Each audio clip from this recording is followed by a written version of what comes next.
Hey guys, welcome back. So remember how I told you I'd be learning along with you? Well, here I am, humbled and learning along with you. As soon as my husband saw the video from yesterday, he showed me how you get out of the door in an emergency, which I did not know about. So here you go.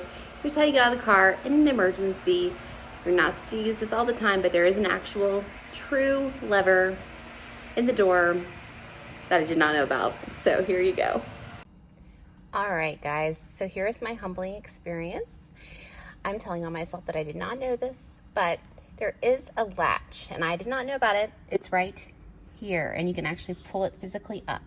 However, you are not supposed to use this unless there's a true emergency. So I am going to do it right now with my window completely down. You can see my husband's Model 3. We can wave to it. Hi, Model 3. But you're not supposed to do that because the way the door opens and closes, there's a trim piece up here above the door. And so the window automatically goes down just a little bit whenever you're opening the door through the normal button like you're supposed to. But this latch is going to give us a warning whenever I open it.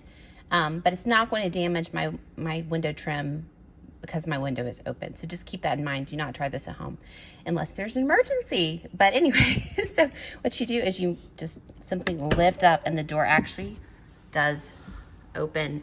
And look, it says manual door release used may cause damage to window trim.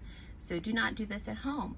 However, I was informed that this only works in the front seat. The back seat does not have the levers, so just the front driver and passenger side has this. So just something new, fun that we did not know about, but now we do. So now we have a new trick. So thanks so much for watching. Have a great rest of your day. Talk to you soon. Bye.